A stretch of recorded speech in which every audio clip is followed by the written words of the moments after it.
Life style furniture का धमाकेदार offer 65% धमाकेदार डिस्काउंट वाले ऑफर के साथ नए दौर के बेमिसाल डिजाइन की भरमार। Life style furniture, Chandni function hall, Ambedkar stadium, Bijapur. 18 जुलाई से 31 जुलाई तक जल्दी करें, ये ऑफर लिमिटेड है। पुलिस के कड़े बंदोबस्त में चला पालिका का बुलडोजर। बीजापुर के गांधी चौक इलाके में आज सुबह सवेरे कारपोरेशन कमिश्नर विजय मक्कलकी के नेतृत्व में कड़े पुलिस बंदोबस्त के साथ 10 से ज़्यादा एनक्रोचमेंट किए गए दुकानों को जेसीबी और बुलडोजर से किया गया हटाने का काम, जो कई घंटों तक चला। ये ऑपरेशन जिला कलेक्टर भूबालन और पुलिस और पालिका अधिकारियों की मौजूदगी में, जिससे ट्रैफिक व्यवस्था में रुकावट के चलते नोटिस जारी की गई थी। एनक्रोचमेंट हटाने को लेकर इन दुकानदारों को आखिरकार पालिका कमिश्नर ने पूरी टीम के साथ की इन दुकानों पर कार्रवाई।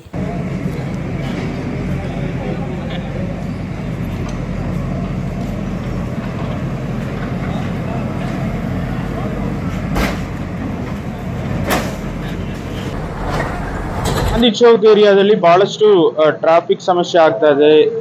ಇಲ್ಲಿ ಬಹಳಷ್ಟು ಒತ್ತುವರಿಗಳು ಇರುವುದರಿಂದ ವಾಹನ ಸಂಚಾರಕ್ಕೆ, ಒಂದು ಸುಗಮ ಸಂಚಾರಕ್ಕೆ ಅಡಚಣೆ ಆಗ್ತಾ ಇದೆ ಅಂತ ಹೇಳಿ ಬಹಳ ದಿನಗಳ ಹಿಂದೆನೆ ಇಲ್ಲಿ ಇರುವ ಮಾಲೀಕರಿಗೆ ಒತ್ತುವರಿಯನ್ನು ತೆರವುಗೊಳಿಸಿಕೊಳ್ಳಕ್ಕೆ ಹೇಳಿ ಕಾರ್ಪೊರೇಷನ್ ಇಂದ ನೋಟಿಸ್ ನೀಡಿದ್ದಾರೆ. ಅರೌಂಡ್ 2 ವರ್ಷ ಕಾಲಷ್ಟು ಅವಕಾಶ ಕೊಟ್ಟು ನೀವು ತೆರವುಗೊಳಿಸಿಕೊಳ್ಳಿ ಹೇಳಿನೂ ಕೂಡ ಅವರು ತೆರವುಗೊಳಿಸಲ್ಲದೆ ಇದ್ದ ಒಂದು ವಿಚಾರಕ್ಕಾಗಿ ಮೊನ್ನೆ ಕಾರ್ಪೊರೇಷನ್ ಕಮಿಷನರ್ ಅವರ ನೇತೃತ್ವದಲ್ಲಿ ಮೊದಲನೇದಾಗಿ ನೋಟಿಸ್ ಜಾರಿ ಮಾಡಿ ಅವರಿಗೆ ಸ್ವಲ್ಪ ಕಾಲ ಅವಕಾಶ ಕೊಟ್ಟು ಸಾಮಾನು ತಗೊಳ್ಳಕ್ಕೆ ಇವತ್ತು ಈ ಒತ್ತುವರಿ ತೆರವುಗೊಳಿಸುವ ಕಾರ್ಯಾಚರಣೆಯನ್ನು ಹಮ್ಮಿಕೊಳ್ತಾ ಇದ್ದಾರೆ.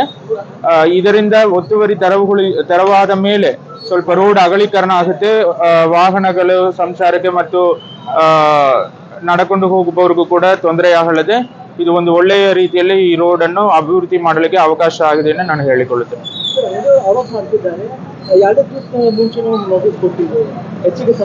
1 ವರ್ಷ ಹಿಂದೆನೆ ಕೊಟ್ಟಿದ್ದಾರೆ, 2 ದಿನ ಅಲ್ಲ, 1 ವರ್ಷ ಹಿಂದೆನೆ ಕೊಟ್ಟಿದ್ದಾರೆ. 1 ವರ್ಷ ಕಾಲಾವಕಾಶ ಕೊಟ್ಟಾಯ್ತು, ಆದ್ರೂ ಅವರೇನು ಪರ್ಯಾಯ ವ್ಯವಸ್ಥೆ ಮಾಡಿಕೊಂಡಿಲ್ಲ.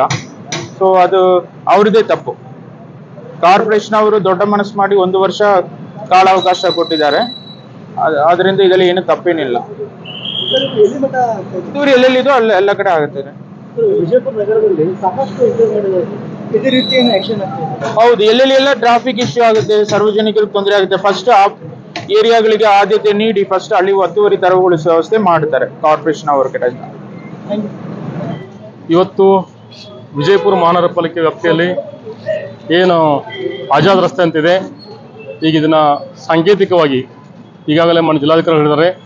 ಆಮೇಲೆ ತಮಗೆಲ್ಲ ಗೊತ್ತಿದೆ, ನಗರದಲ್ಲಿ ದಿನೇ ದಿನ ಟ್ರಾಫಿಕ್ ಜಾಸ್ತಿ ಆಗ್ತಾ ಇದೆ. ಪ್ಲಸ್ ಆಮೇಲೆ ಏನು ಬೀದಿ ವ್ಯಾಪಾರಸ್ಥರಿದ್ದಾರೆ ಅವ್ರಿಗೂ ಸಹಿತ ಕೂತ್ಕೊಳ್ಳಿಕ್ಕೆ ಜಾಗ ಇಲ್ಲ. ನಾವು ನಗರದಲ್ಲಿ ಎಷ್ಟೇ ಡೆವಲಪ್ಮೆಂಟ್ ಮಾಡಿದ್ರು ಸಹಿತ ನಮ್ಮ ನಗರ ಸೌಂದರ್ಯೀಕರಣ ಕಾಣ್ತಲ್ಲಿ ತಮಗೂ ಗೊತ್ತಿದೆ.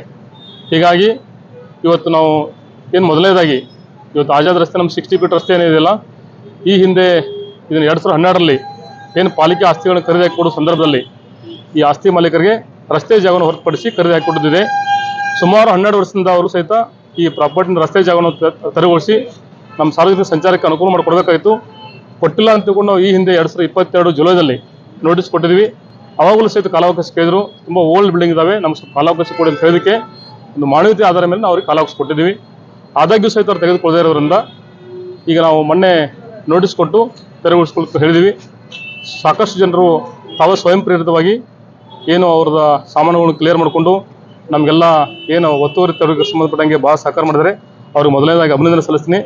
ಜೊತೆಗೆ ಇನ್ನೂ ಸಹಿತ ಇಷ್ಟೆಲ್ಲ ಸುಮಾರು ವರ್ಷದಿಂದ ಸಹಿತ ಅದನ್ನು ನಮ್ಮ ರಸ್ತೆ ಜಾಗವನ್ನು ಅತಿಕ್ರಮಣ ಬಳಸ್ಕೊಂಡ್ರು. ನಾವು ಹೇಳಿದ್ರು ಸಹಿತ ತೆರವುಗೊಳಿಸದೆ ಸಾಕಷ್ಟು ಜನ ಇದ್ದರು. ಅವುಗಳನ್ನ ನಾವು ಇವತ್ತು ನಮ್ಮ ಪಾಲಿಕೆಯಿಂದ ತೆರವುಗೊಳಿಸ್ತಾ ಇದ್ವಿ. ಇನ್ನು ಮುಂದೆನೂ ಸಹಿತ ನಗರದಲ್ಲಿ ಏನು ಸರ್ಕಾರ ರಸ್ತೆ ಅತಿಕ್ರಮಣ ಇದ್ದಾವೆ, ಪ್ಲಸ್ ನಾವು ಎಲ್ಲೆಲ್ಲಿ ವೆಂಡಿಂಗ್ ಝೋನ್ ಗುರುತು ಮಾಡಬೇಕು ಮಾಡಿದ್ವಿ. ಪ್ಲಸ್ ಪಾರ್ಕಿಂಗು ಸಹಿತ మన ಜಿಲ್ಲಾಧಿಕಾರಿಗಳು ಪ್ಲಸ್ ಆಮೇಲೆ SP ಸಾಹೇಬರು ಕೂಡಿ ಈಗ ಶಾರ್ಟ್ಲಿ ಈ ಪಾರ್ಕಿಂಗ್ ಪ್ಲೇಸ್ನ ಡಿಕ್ಲೇರ್ ಮಾಡಲಿಕ್ಕೆ ನಾವು ಪ್ಲಾನ್ ಮಾಡ್ತಾ ಇದ್ವಿ. ಇದಕ್ಕೆಲ್ಲರೂ ನಮ್ಮ ಮಾಧ್ಯಮದ ಮೂಲಕ ಎಲ್ಲರೂ ಸಹಕಾರ ಮಾಡಬೇಕು ನಾನು ಕೇಳ್ತಾ ಇದ್ದೀನಿ. Thank you.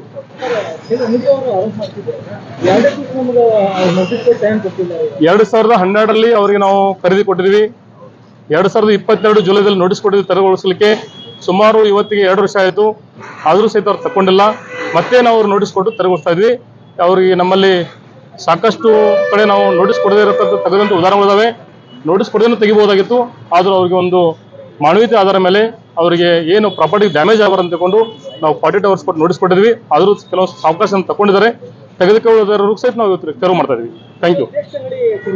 ಸಾರಿ, ಸುಮಾರು ನಾವು 14 ಪ್ರಾಪರ್ಟೀಸ್ ನಾವು ನೋಟಿಸ್ ಕೊಟ್ಟಿದ್ವಿ. ಎಲ್ಲವೂ ಸಹಿತ ತೆರವುಗೊಳಿಸ್ತಾ ಇದೀವಿ. Thank you.